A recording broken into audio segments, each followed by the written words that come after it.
y todes. Somos estudiantes de las carreras Licenciatura y Profesorado en Ciencias de la Educación de la Facultad de Ciencias de la Educación y Psicología de la Universidad Nacional de Comahue.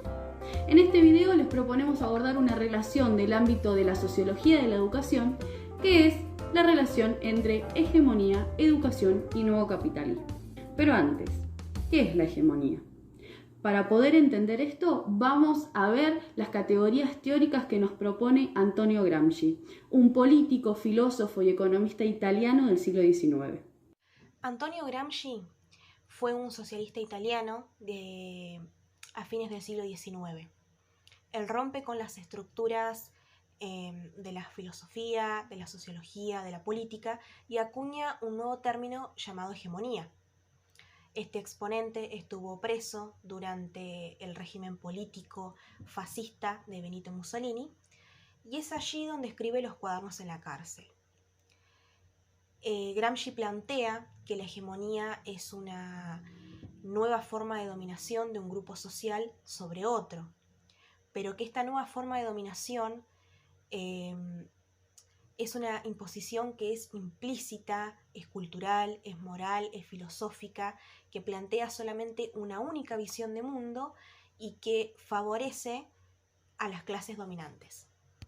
De la mano de la categoría de hegemonía, Antonio Gramsci introduce una nueva llamada Estado ampliado. Él reconoce y fundamenta que al Estado lo hacen dos sociedades, la sociedad política y la sociedad civil. La sociedad política comprende a todas aquellas instituciones que se organizan en torno a la fuerza, como por ejemplo la policía, la gendarmería, el ejército, y la sociedad civil comprende a todas aquellas organizaciones que buscan direccionar a la sociedad, como por ejemplo las escuelas, las universidades, la iglesia, los sindicatos. Él sostiene que la escuela es un aparato burgués de construcción de hegemonía que impone la visión del mundo, las costumbres y el sentido de las clases dominantes. Emilio Tenti Fanfani y Juan Carlos Tedesco también abordan esta relación entre hegemonía, escuela y nuevo capitalismo. Aún con sus grandes diferencias en las distintas posturas, se preguntan si la escuela sigue siendo en la actualidad un aparato burgués de construcción de hegemonía o no. A partir de estos aportes, nosotras realizamos algunas preguntas que van a guiar esta reflexión. ¿Las clases dominantes siguen apostando a la escuela como lugar propicio de producción y reproducción de hegemonía? ¿Qué otros espacios y formas se utilizan en la actualidad para hacerlo? ¿Qué rol o función cumplimos los y las docentes en estas relaciones? ¿Es posible pensar prácticas contrahegemónicas? ¿De qué manera? La escuela, desde su creación en el siglo XIX, nace con el interés de las clases dominantes de imponer ese nuevo orden social capitalista. Se buscó que las sociedades acaten ese nuevo orden de las cosas mediante la imposición de un hábitus dominante o arbitrario cultural en términos de Bourdieu. En otras palabras, y para volver a Gramsci, la clase dominante a través de la escuela construía el consejo que necesitaba para ejercer su dominación. Y así, bajo el discurso civilizador en nuestro país, con Faustino Sarmiento, se buscó eliminar las diferencias existentes y se impuso una sola forma de ser y estar en el mundo para lograr la homogeneización cultural que buscaban. Hoy en día nos encontramos frente a un capitalismo que difiere del capitalismo fabril del siglo XIX. Y en este nuevo capitalismo, según Tedesco, las clases dominantes perdieron su fuerza de hegemonizadoras y ya descuidan a la escuela como institución estatal que es propicia para la construcción, para la producción y reproducción de hegemonía. ¿Por qué sucede esto? Porque según el autor, mientras que antes en la escuela funcionaba una lógica de oferta en las relaciones pedagógicas, hoy en día las lógicas del mercado se han metido en la escuela y funciona una lógica de demanda del consumidor. Entonces, la relación entre el estudiante y el docente termina siendo de lo que el estudiante o usuario demanda.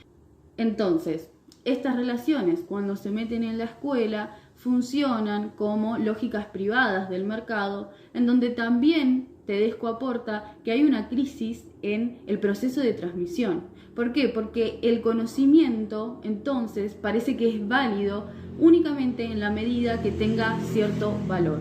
Por otro lado, Tenty plantea que a las clases dominantes no les interesa la escuela, porque el capitalismo tiene sus propias formas de construcción de hegemonía. Él profundiza un poco más el debate diciendo que el capitalismo mismo no busca generar consenso, porque tiene sus propios mecanismos de producción y reproducción de hegemonía. Plantea que estamos vivenciando un nuevo capitalismo que nos educa el mismo mercado de manera implícita, que nos educan las cosas. Entonces así vamos incorporando a nuestro sentido común una visión de mundo diferente, de costumbres, de ideas, sentidos, lógicas de accionar. Entonces, las escuelas estarían quedando en un segundo plano, incluso en un espacio estatal para hacer negocios como vimos en los mecanismos de mercantilización de la educación, dejando entrar en ella estas lógicas de mercado. Entonces, ¿cuáles serían estas lógicas de mercado? Podemos pensar, por ejemplo, en la meritocracia, en aquellos discursos que promueve constantemente la sociedad, que implican el mero esfuerzo individual que tienen que tener las personas para poder conseguir lo que desean, lo que quieren en la vida. También podemos pensar en la cultura de la inmediatez, en el disfrute del aquí y del ahora. Esto está totalmente despojado de historia porque no nos permite ver ni mucho menos visualizar de dónde venimos, hacia dónde vamos o hacia dónde elegimos ir.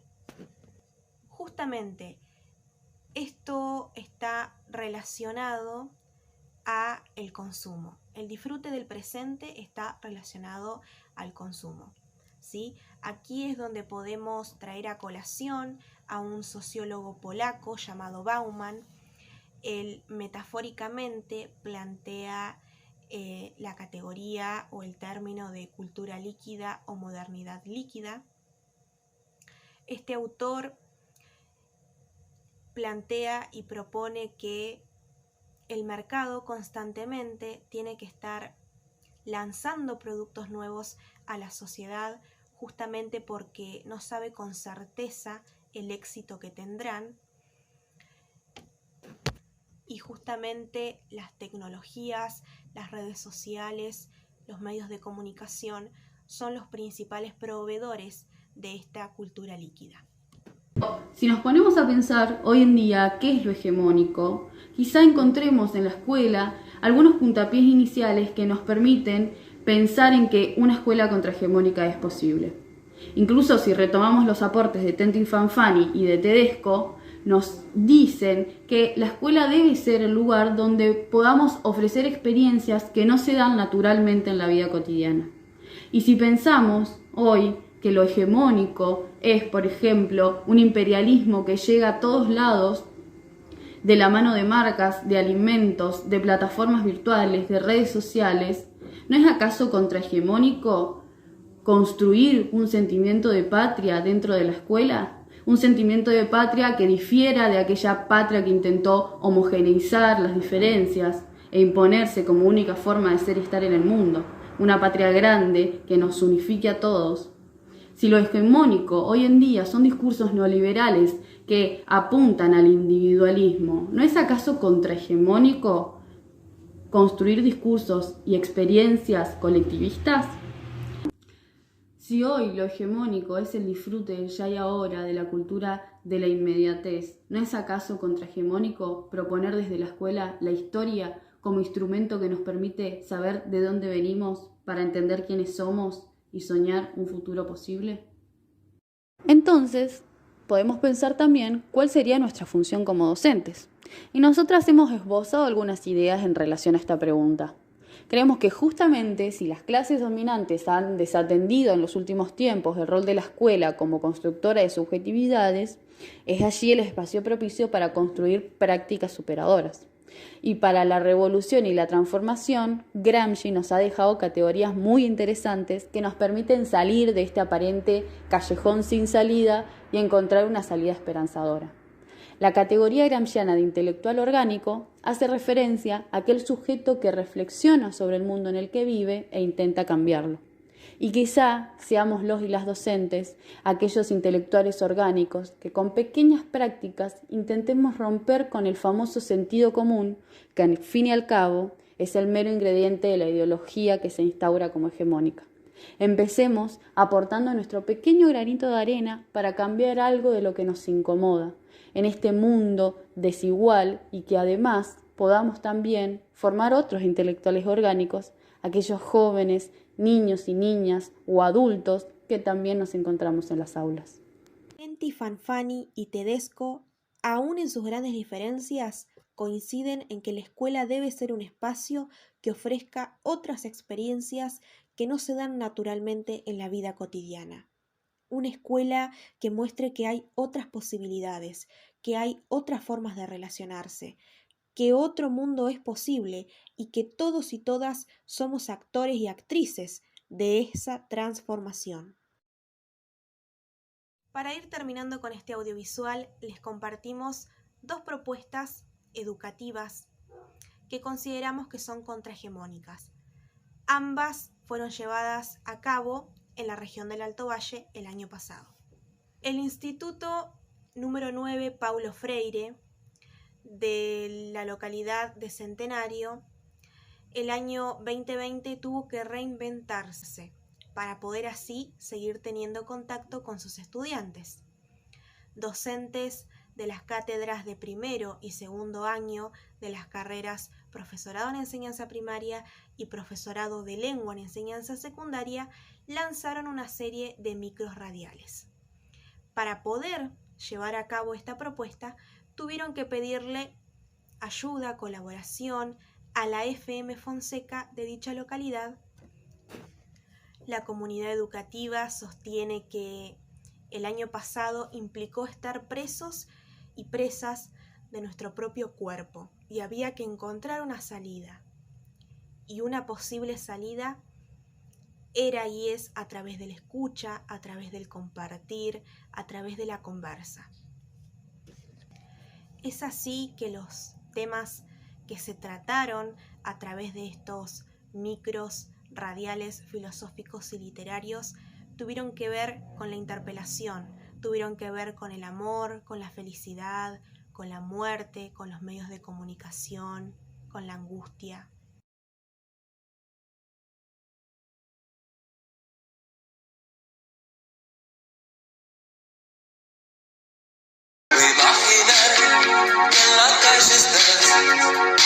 Te invitamos a escuchar La Brújula Intempestiva, el ciclo de microfilosóficos literarios del IFD 9, productora de contenidos La Fonseca y FM Següeque. Somos docentes, Erika, Andrea, Vanessa, Rodrigo y Daniela, junto a estudiantes. En el micro de hoy, el rol de la mujer en la filosofía y en la literatura. Bueno, Pandelibro surge con la inquietud de pandemia de poder desarrollar junto con los estudiantes alguna propuesta que se vincule con la comunidad, a pesar de la virtualidad. Entonces ahí los estudiantes de la licenciatura de Artes Visuales de Cipolletti, que están bajo mi coordinación, empezamos a trabajar esta idea de generar actividades artísticas, recreativas, lúdicas, que se pudieran compactar en un libro y que ese libro acompañe las viandas de los merenderos. El libro es una propuesta realizada por docentes, no docentes y estudiantes de las carreras de Artes Visuales y Diseño Visual de la Universidad de Río Negro. Es un proyecto de investigación que busca acercar, en tiempos de pandemia y virtualidad, un libro con propuestas creativas para trabajar en familias. Este libro se realizó en conjunto con pedagogas para llevar una propuesta diferente. Creemos que es contrahegemónica porque rompe con la virtualidad que en este año de pandemia ha dejado a cientos de niños y jóvenes por fuera del sistema educativo y además porque sale de la universidad y se acerca a los sectores populares ofreciendo una alternativa didáctica.